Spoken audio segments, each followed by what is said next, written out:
Dari kecil sholat kita nggak berkualitas. Mungkin kita punya nasib yang sama ya.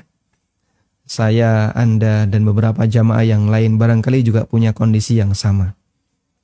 Saya bisa sholat dengan betul-betul menyesuaikan dalil itu setelah membaca buku Sifat Sholat Nabi SAW karya Syalbani. Sebelum itu mungkin nasib sholat saya sama seperti yang lain. Dan dulu sempat juga sholatnya mengikuti gaya sufi. Gitu ya. Merenung dulu sebelum sholat, ketika takbir susah sekali. Gitu. Ya, sempat mengalami situasi seperti itu. Terus bagaimana dengan sholat-sholat kita di masa silam yang mungkin ada yang amburadul, ada yang nggak tumak nina, ada yang hilang khusyuk 100%, ada yang nggak karuan. Ada seorang sahabat yang datang masuk masjid. Nama hadisnya adalah hadis musik fi sholatihi. Ya. Lalu sahabat ini melakukan sholat. Selesai sholat, menghampiri Nabi SAW. Lalu Nabi SAW minta apa?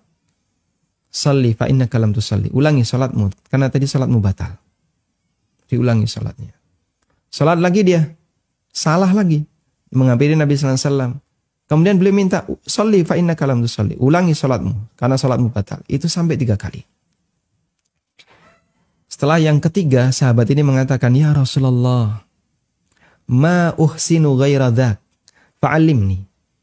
Ya Rasulullah, saya nggak bisa sholat yang lebih baik dibandingkan itu. Tolong ajari aku. Akhirnya diajari oleh Nabi SAW sholat minimal yang berstatus sah. Kalau kurang dari itu batal. Dan penyakitnya orang ini adalah dia tidak membaca, dia tidak tumak nina. Nah, dalam hadis itu Nabi SAW tidak menyuruh orang ini untuk mengulangi sholat dia yang sudah lampau. Padahal dia mengatakan bagaimana? Ma uhsinu ghaira dzak. Aku nggak bisa sholat yang lebih baik dibandingkan ini. Berarti sholat dia selama sebelum ketemu Nabi SAW ini, sholatnya ya nggak karuan. Yang dihukumi batal oleh Rasulullah SAW. Tapi beliau tidak perintahkan agar dia mengulang sholat di masa silam. Ada juga orang yang ketemu Hudzaifah ibn Yaman, sholatnya nggak tumak nina. Lalu ditanya oleh Hudzaifah, sudah berapa lama sholat kayak gini? 40 tahun. Kata orang tadi.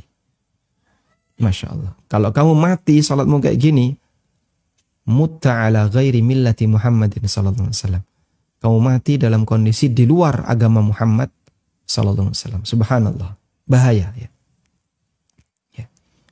Akhirnya diajari gimana cara sholat yang benar. Dan dalam riwayat itu Hudzaifah tidak meminta agar dia ngulangi sholat-sholatnya yang telah lewat. Sehingga yang diulangi hanya sholat yang waktunya masih ada. Maka kita bersyukur kepada Allah ketika Allah arahkan kepada kita untuk bisa belajar sholat dengan baik, belajar agama dengan baik. Kata Ayyub As-Sikhtiyani rahimahullah, seorang ulama tabi'in, nikmat yang Allah berikan kepada seorang hamba di antara min ajallin ni'am, termasuk di antara nikmat terbesar yang Allah berikan kepada seorang hamba adalah Allah berikan seorang guru yang bisa membimbing dia untuk menjalankan agama ini dengan benar. Paham ya maksud saya? Ada orang yang dia dalam agama Islam ini gurunya nggak benar. Sehingga sholatnya nggak benar, ibadahnya nggak benar, bahkan akidahnya rusak.